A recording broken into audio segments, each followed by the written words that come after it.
Hello and welcome back to Exothermic Plays Games. I'm Exothermic and I've been doing a daily countdown of my 366 favorite video games of all time. Coming in at number 14 is Left 4 Dead 2.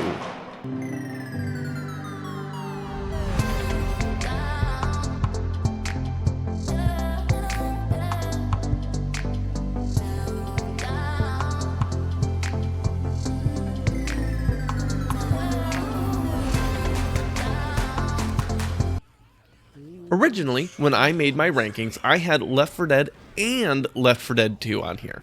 I don't remember exactly offhand, but I think I had the first title somewhere in the low 20s, maybe?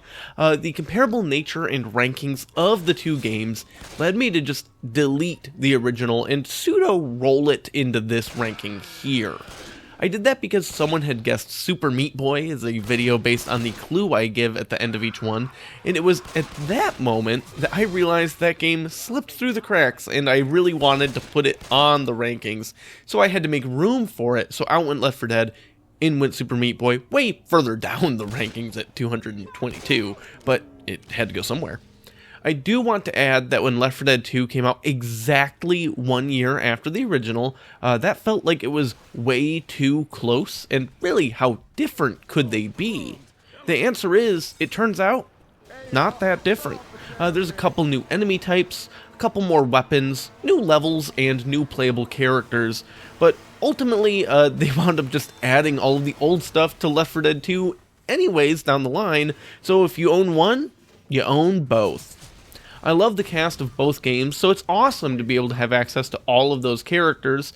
Left 4 Dead 2 features Coach, a sarcastic southern man with a heart of gold. Then there's Rochelle, a caring woman who is quick to look out for the rest of the group. You have Nick, who's a con man who's willing to agree that we need to work together to get through this, and has a lot of street smarts to help you with that. But my favorite here is Ellis, an idiot beyond belief.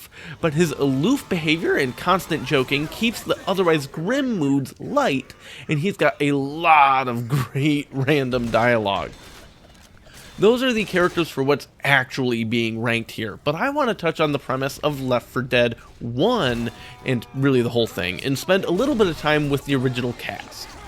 You're in the middle of a zombie apocalypse and play as one of 4 survivors. In the original game, that's Lewis, an office worker, Francis, a biker, Zoe, a college student, and Bill, an army veteran.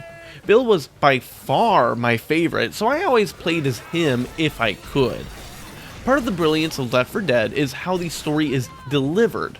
The idea here is that rather than needing to worry about any semblance of realism, you're not playing characters in a zombie apocalypse. You're playing characters in a zombie apocalypse film. Each campaign is designed like it's one entry in a movie franchise, with one leading into the next, but also working as entirely self-contained things. What you're seeing here is the opening campaign for the first game, No Mercy, where you have to make your way through the subways and then the sewers and eventually into the hospital, where you can radio for a helicopter to come save you. Along each leg of the campaign, there's safe rooms that you want to get to, and I remember the first time I played this game, the first safe room, when those statistics started appearing on the screen as I was playing with my friends, and we got to see who killed the most zombies that round, or who took the most damage. The whole game clicked for me in a very special way, and I came to understand what it really was about. Even though Left 4 Dead brands itself as one of the greatest cooperative experiences of all time, which it is, it's actually a competitive game. You're working together, but if you want to beat your friends when it comes to show those leaderboards in every safe room, or especially after you beat the given campaign and the credits roll, showing all sorts of other fun stats and facts about your struggles through it all. And struggles there are. Not only do you deal with regular zombies, these are not the Walking Dead kind of shambling corpses. They can sprint. There's hundreds of enemies you'll shoot, bash, slice, explode, and so on, but some of them are special. In the first game, there's only 5, but the sequel adds 3 more. The 8 total create a ton of variety from level to level and attempt to attempt, because there's tons of elements for each time you play the game that are completely randomized, from the layout of the levels to the enemies you face. I kind of put them into 3 distinct categories. First is Disablers. These use their special abilities to remove a targeted survivor from combat, dealing massive damage in the process, until they're either killed, or depending on the character, something else happens to remove that control. There's Hunters, who prowl around and pounce on someone possibly from afar, but they can be knocked off with melee attacks. There's Smokers, who spit out a crazy long tongue to drag someone away, but the tongue can also be severed. There's Chargers, who, charge up to you and then slam the target on the ground repeatedly. And there's Jockeys, who jump on top of someone from a short range and then can kind of control the character, running him in whatever direction they want while doing tons of damage. The second category is what I'll call support zombies. You have Spitters, who can shoot a giant puddle of acid, dealing damage to anybody that touches it, creating choke points, or otherwise providing spacing for the other zombies, which it's really great, like for example, in conjunction with a jockey, because maybe the Spitter spits and then the jockey jumps on someone and then drags them into the goop or whatever, and then they run around and stand in it and you die twice as fast. Next up is Boomers, who explode when they're killed, but also vomit bile on you. There's a ton of ways to cause hordes of infected. Anyone infected by bile causes huge amounts of zombies to emerge and focus specifically on that target, but they're also attracted by anything that's a loud, high-pitched sound, like a car alarm, for example, or other extreme vents, many of which are important to the level design, and I'll get to that in a bit, but I will say there's a gas station you can blow up, and that's really cool. The last category of special infected is what I'll refer to as bosses.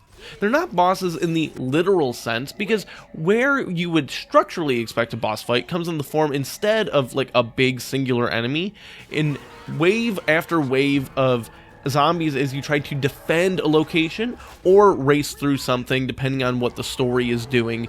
Maybe you're waiting for a boat to arrive. Maybe you need to wait for a bridge to come down so you can walk across. Maybe you need to blow up something that's blocking your path. Whatever it is, these are terrifying strategy warping moments in gameplay that can take otherwise dull moments and suddenly make them exciting, or already difficult times, like if you're struggling to keep up with the onslaught of enemies and suddenly you hear the roar of a tank in the distance. Tanks are gigantic, brutish zombies with huge amounts of health. They do massive damage and knock you around like you're nothing. They rip the concrete from the literal ground and hurl it at you from afar. 1 tank is bad. 2 is an absolute nightmare, and that sometimes happens during these big, crazy finale fights. But the most terrifying thing you can experience in this game is simply a sound. If you hear a small girl crying, turn off your goddamn flashlight.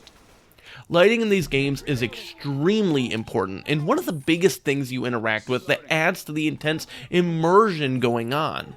There's a lot of dark places, whether it be the woods at night or the sewers underground, and you need those flashlights if you're ever going to navigate through it all.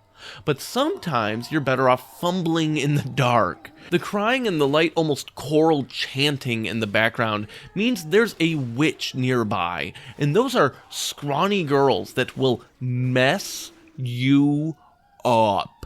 One attack from a witch is all it takes to incapacitate someone, and it doesn't take that much more to finish them off. You can almost always avoid a witch by finding an alternate route around them, but they're hypersensitive to light and sound, and sometimes they're just in your way, and you have to go either deal with them, like kill them or whatever, or hope you can outrun them and make it to the safe room before they make it to you, which probably means you leave somebody behind. I should mention the survival elements to these games. Loads of the tension comes from the availability or lack thereof of supplies. Everyone can carry 2 weapons at a time. You have a primary weapon, which can generally be a variety of guns, and depending on the weapon, ammunition may be limited, causing you to have to rely on your secondary weapon more. The options for secondary weapons are great, and actually are one of the best ways to express your player's skill and preferences. There's regular pistols, which can be dual-wielded if you find a second one. That's good, that's nice.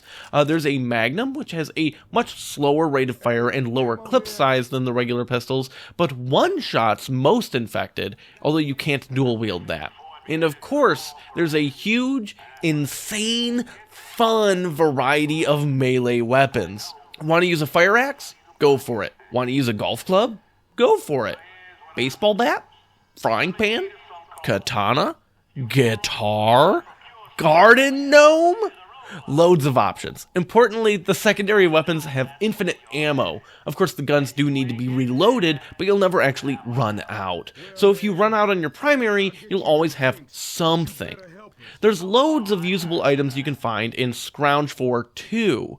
It's always worth exploring because you never know what you'll find in random cabinets, closets, or even just piles on the ground.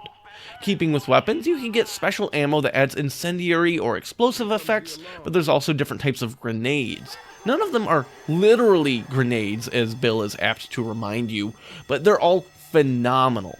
Maybe you have a pipe bomb, which beeps a bunch, attracting infected to it before it explodes into a big red mist of their blood. Maybe you have a Molotov cocktail, creating a sea of fire, which is very helpful for choke points or things that otherwise cause undead to gather somewhere specific. But in Left 4 Dead 2, there's also containers of boomer bile, allowing you to gather undead to a spot on the ground, or more importantly, focus their attacks on something else. Throwing one of these on a tank is great. But the most important items you'll find are the things that can heal you. Medkits heal you up a ton and can heal other people as well if you use it.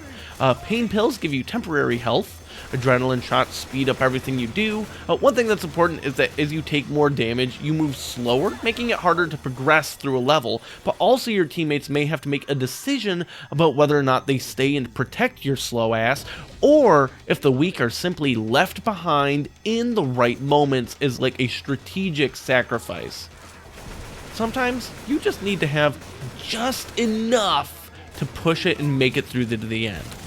There are moments that you can prepare for a horde of zombies, and you know they're coming, because you have to trigger it. My favorite campaign in both games combined is the Dark Carnival. I love the clown zombies, I love the level layouts, I love the carnival games like the Whack-A-Mole that gives you Noam Chomsky. I love that if you carry Noam Chomsky and protect it all the way to the end of that campaign, you get an achievement for that. Things like the race through the roller coaster track are definitely a moment when you might leave someone behind because you simply cannot afford to stop moving. Most importantly, the concert at the end of the carnival is my favorite ending to a campaign, with the guitars and the fireworks, and the layout including the stage and the bleachers are all incredible. And these layouts are important, by the way, not just because they're fun for you, but because you may need to know them inside and out. On top of the campaign mode, there's a competitive mode called Versus, where you have 2 teams of players playing against each other. One team is the survivors, and they're just trying to do their normal thing like we've been talking about the whole time. And the other side plays as the special infected.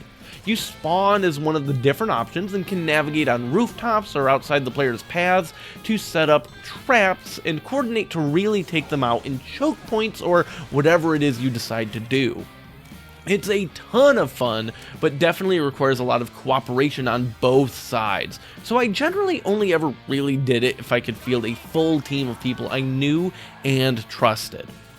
Left 4 Dead is one of the most infinitely replayable games ever made, with the procedurally generated level layouts, objectives unique to each campaign, and plethora of game modes and customization, especially if you start factoring difficulty into it. There's a bunch of ways you can scale the difficulty and modify things, like there's a realism mode that makes friendly fire way more serious. There's different, of course, like easy, normal, hard, whatever, and all of that makes some of the numbers and challenge different in their own way, and I have spent thousands of hours playing these games, even getting every offline achievement on both games on Xbox 360, and it's still my go-to for silly cooperative shenanigans. I don't think I'll ever get tired of killing these zombies, and at this point, it's the game that most makes me wish Valve learned how to count to 3. Join me tomorrow as I talk about my 13th favorite game, where I am playing a role-playing game made by a Japanese company, but I don't think I can really call it a JRPG.